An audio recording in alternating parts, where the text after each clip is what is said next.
ये कहानी है सीतापुर नाम के एक छोटे से शहर की, जहाँ दो भाई रहते थे, रमेश और सुरेश। दोनों ही व्यापारी थे और साथ मिलकर काम करते थे।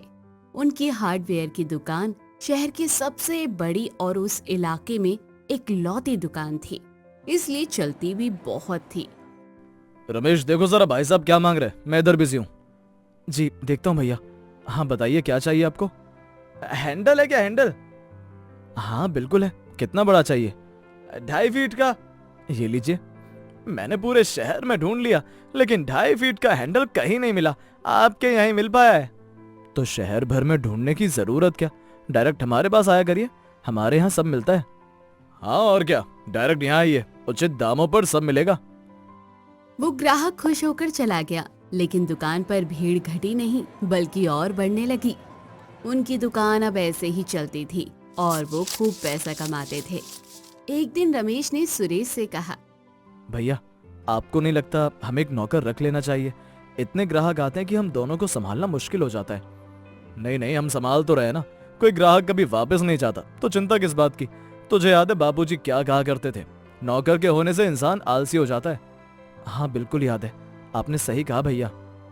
समय यूं ही बीतता गया। सीतापुर की उस हार्डवेयर दुकान की रौनक हर दिन बढ़ रही थी। पर एक दिन सुबह सुबह फोन आया। उनके मामा जी की तबीयत बिगड़ गई। दोनों भाइयों को तुरंत अपने गांव जाना पड़ा। दुकान पर ग्राहकों की भीड़ हमेशा की तरह लगी रहती थी, पर अब दरवाजे आज बंद है और बोर्ड टंगा था, भीड़ उबल पड़ी। अरे ये क्या, आज दुकान बंद है? कल ही तो रमेश जी ने कहा था कि जो चीज कहीं ना मिले यहाँ जब चाहे आओ जरूर मिलेगी। अब बताओ सामान कहाँ से लाए? ये भी कोई बात हुई भला, पूरे शहर की एक ही दुकान और वो भी बंद। हमें मजबूरन जाना पड़ रहा है, वापस आकर सारा जरूरी सामान देते ना। लोगों की शोर शराबे से पूरा बाजार गूंज उठा, मगर दोनों भाई मजबूर थे। वो दुकान बंद करके निकल गए। फिर सफर के दौरान रमेश बोला, भैया आज सच में लगा अगर कोई नौकर होता तो दुकान बंद ना करनी पड़ती। हाँ ये बात तो है, पहले तो मैं टालता रहा लेकिन आज नुकसान देखकर लग रहा है हमें नौकर की जरूरत तो है। तो तेरा लौटते ही किसी भी आदमी को नौकरी पर रख लेते हैं। किसी को भी नहीं, किसी ईमानदार आदमी को, वरना दुकान बेच देगा वो हमारी। 2 दिन बाद जब दोनों लौटे तो दुकान फिर से खुल गई। वो किसी नौकर की तलाश में निकलते कि उससे पहले ही एक दुबला पतला नौजवान दरवाजे पर आकर खड़ा हो गया। उसके कपड़े फटे हुए थे, आंखों में थकान थी और चेहरा बेचैनी से भरा। मालिक मेरी बहन बीमार है, इलाज के लिए पैसे चाहिए, कुछ मदद हो जाती तो मेहरबानी होती। पैसे? हम दान नहीं देते, मेहनत करनी होगी तब मिलेगा पैसा। कैसी मेहनत? मैं किसी भी तरह की मेहनत करने को तैयार हूँ। ठीक है, अगर मेहनत करने को तैयार हो तो यही काम कर लो, तुझे रोटी पानी भी मिलेगा और तनख्वाह भी। पर याद रखना, बेईमानी की यहाँ पर कोई जगह नहीं है। अगर कुछ भी गलत करने की कोशिश की तो सीधा पुलिस में दे देंगे। मालिक भगवान आपका भला करे, मैं वादा करता हूँ मैं कभी भी बेईमानी का काम नहीं करूंगा और पूरी जी जान से मेहनत करूंगा। बस उसी दिन से चंदन उस दुकान का हिस्सा बन गया। सुबह सबसे पहले आता, झाड़ू लगाता, माल सहेजता, पूरे दिन ग्राहकों को माल देता और फिर हिसाब किताब तक में रमेश की मदद करने लगा। दिन हफ्तों में, हफ्ते महीनों में बदल गए। चंदन की मेहनत और ईमानदारी देखकर दोनों भाई बेहद खुश थे। भैया लगता है भगवान ने हमारी सुन ली। देखो चंदन को एक पैसा इधर से उधर नहीं करता। सही कहा तूने, ऐसे लड़के आजकल मिलते कहाँ हैं। धीरे धीरे रमेश और सुरेश दोनों उसे परिवार जैसा मानने लगे और चंदन भी जी जान से उनका भरोसा निभा रहा था। पर वक्त हमेशा एक जैसा नहीं रहता। एक दिन सुरेश के पुराने दोस्त की बेटी की शादी थी। निमंत्रण इतना आग्रह से मिला कि मना करना नामुमकिन था। रमेश चलना तो पड़ेगा भाई, बरसों पुराना रिश्ता है। हाँ लेकिन दुकान का क्या? अब तो चंदन है ना, 3 दिन की बात है, संभाल लेगा। अकेला रहेगा तो संभाल पाएगा? अरे चिंता मत करो, वो जिम्मेदार इंसान है, आसानी से संभाल लेगा। और 3 दिन की तो बात है। अगले दिन दोनों भाई चंदन से बोले, सुनो चंदन, हम 3 दिन के लिए शादी में बाहर गांव जा रहे हैं, दुकान तुम्हारे हवाले रहेगी। मैं अकेला? हाँ, तुझसे बेहतर कौन? ध्यान रखना, हिसाब रोज शाम को गले में बंद कर देना। जी मालिक, जैसा कहेंगे वैसा ही होगा, चिंता मत कीजिए। दोनों भाई निश्चिंत होकर शादी में चले गए। उधर चंदन ने पूरे मन से दुकान संभाली। चौथे दिन सुबह जब रमेश और सुरेश लौटे तो उन्होंने देखा कि चंदन जमीन पर बैठा हुआ फूट फूट कर रो रहा था और पूरी दुकान बिखरी पड़ी थी। ये क्या हुआ चंदन?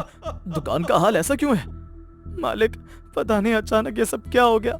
रोज की तरह कल रात भी मैं हिसाब गल्ले में रखकर दुकान को ताला लगाकर चला गया था, लेकिन आज सुबह जब दुकान खोलने आया तो देखा तो ताला टूटा हुआ था और गल्ले में पड़े हुए पैसे और दुकान का माल सब गायब है। क्या कहा? टूटा ताला? तू कहाँ था पूरी रात?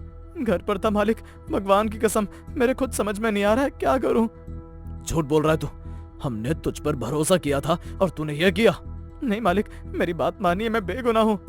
अभी तुझे पुलिस में दे देता हूं। शांत हो जा रमेश, अगर चंदन ने यह सब किया होता तो वो यहाँ क्यों बैठा होता? ये ईमानदार लड़का है, मुझे नहीं लगता इसने चोरी की होगी। मुझे इस पर बिल्कुल भी यकीन नहीं आ रहा भैया, लेकिन अगर ये ईमानदार है भी तो पुलिस को तो बुलाना ही पड़ेगा। किसी ने चोरी तो करी है ना। हाँ, बुलाओ बुलाओ। दुकान के बाहर भीड़ अब और बढ़ गई थी।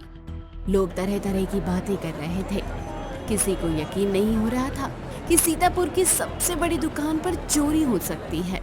रमेश ने कांपते हाथों से मोबाइल उठाया और पुलिस स्टेशन का नंबर मिलाया। हेलो इंस्पेक्टर साहब, हमारी दुकान में चोरी हो गई है, आप जल्दी आइए। कुछ ही देर में सायरन की आवाज गूंज उठी। नीली लाल बत्ती वाली जीप दुकान के सामने आकर रुकी। कौन है दुकान का मालिक? जी मैं हूँ रमेश, और ये मेरे बड़े भाई सुरेश। चोरी कब हुई? साहब, हम 3 दिन के लिए बाहर गए थे। ये हमारा नौकर चंदन दुकान संभाल रहा था। आज सुबह जब हम लौटे तो देखा सब लुटा पड़ा है। तुम हो चंदन? जी साहब, मैं कल रात हिसाब करके गल्ले में पैसे रखकर गया था। सुबह आया तो ताला टूटा हुआ था, मैंने खुद देखा है। किसी को आते जाते देखा? नहीं साहब, दुकान बंद थी, आसपास अंधेरा था। इंस्पेक्टर ने भौहें सिकुड़ ली। उसने दुकान का कोना कोना टटोला, फिर बाहर निकलकर पूछताछ की। किसी ने रात को कुछ देखा या सुना? कोई अजनबी दिखा हो तो बताओ मुझे। नहीं साहब, कल रात तो सन्नाटा था। इंस्पेक्टर ने लंबी सांस ली और रमेश सुरेश की ओर मुड़ा। फिलहाल कोई ठोस सबूत नहीं मिला है, लेकिन हम तहकीकात करेंगे। चोरी चाहे जितनी चालाकी से की गई हो, सच्चाई तो जरूर सामने आएगी। साहब, जल्दी कुछ कीजिए। पुलिस फिर वहां से चली गई। भीड़ धीरे धीरे छटने लगी। शाम के समय जब रमेश और सुरेश अकेले बैठे थे तो रमेश ने कहा, भैया, मुझे लगता है हमें चंदन की तलाशी लेनी चाहिए। नहीं रमेश, वो बेचारा तो खुद रो रहा है। अगर वो चोर होता तो भाग नहीं जाता क्या? पर शक तो यहीं से शुरू होता है भैया। जो चोर समझदार होता है वो भागता नहीं, यहीं रहकर भरोसा जीतता है। बस बस, अब तू जासूस मत बन। मैंने कहा ना वो निर्दोष है। रमेश चुप हो गया, पर उसका दिल मान नहीं रहा था। अचानक उसे कुछ याद आया। भैया, याद है कुछ महीने पहले मैंने दुकान में वो नया कैमरा लगवाया था, छोटा सा ऊपर घड़ी के पास। अरे हाँ, वो तो मैं भूल ही गया था। रमेश फौरन पीछे के कमरे में गया जहां कंप्यूटर रखा था। उसने सिस्टम ऑन किया, स्क्रीन पर तारीख सेट की और रात का समय निकाला। वीडियो चलते ही उसकी आंखें फैल गई। फुटेज में साफ दिख रहा था। रात के सन्नाटे में दुकान का दरवाजा धीरे से खुला। अंदर जो दाखिल हुआ वो और कोई नहीं बल्कि चंदन ही था। वो गल्ले के पास गया, नोटों की गड्डी निकाली, इधर उधर देखा और फिर जेब में ठूस ली। उसके बाद उसने और उनके दोस्तों ने मिलकर जल्दी जल्दी में दुकान का कुछ माल बाहर पड़े टेम्पू में भर लिया और कुछ माल को दुकान में फैला दिया। और वहां से भागने से पहले उसने खुद ताला तोड़कर रख दिया ताकि सबको लगे कि वाकई में ही चोरी हो गई है। हे भगवान, ये तो चंदन ही है। वो तेजी से सुरेश के पास लौटा। भैया, ये देखो देखो, ये तो चंदन है। हे भगवान, ये कैसे हो सकता है? अब भी यकीन नहीं है भैया। अब बोलो, कौन बेईमान निकला? मैंने गलती की रमेश, तू सही था। जिस पर भरोसा किया उसी ने पीठ में छुरा घोंप दिया। और सोचो, अगर ये फुटेज ना होता तो शायद सारी जिंदगी हम उसी चोर को खिलाते रहते। लेकिन ये भागा क्यों नहीं? चोरी की और फिर मासूम बन बैठा। इसीलिए तो नहीं भागा भैया, ताकि अगली बार फिर मौका मिले। धीरे धीरे सब लूटने की साजिश कर रहा था। दोनों भाई अब पूरी तरह से समझ चुके थे। उन्होंने तुरंत इंस्पेक्टर को बुलाया। कुछ ही देर में वहीं पुलिस आ गई।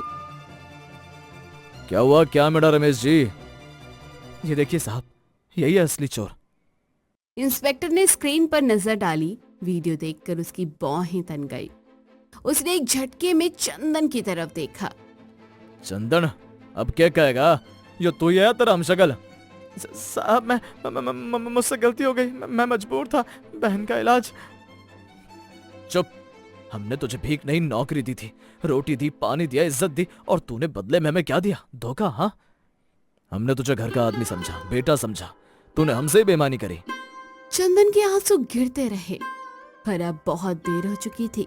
इंस्पेक्टर ने उसके हाथों में हथकड़ी डाल दी और उसे गिरफ्तार कर लिया। ले चलो इसे थाने में। चंदन को फिर पुलिस ले गई और रमेश और सुरेश ने फिर फैसला किया कि अब वो कभी भी किसी नौकर को काम पर नहीं रखेंगे। बेईमानी की शुरुआत भरोसे से होती है और अंत पछतावे पर। ये कहानी आपको कैसी लगी हमें कमेंट करके जरूर बताना। और हाँ, वीडियो को लाइक करना मत भूलना। और ऐसे ही अनोखे और इंटरेस्टिंग कहानियों के लिए हमारे चैनल फिज़बी टीवी को सब्सक्राइब करें और अपने दोस्तों में शेयर करें।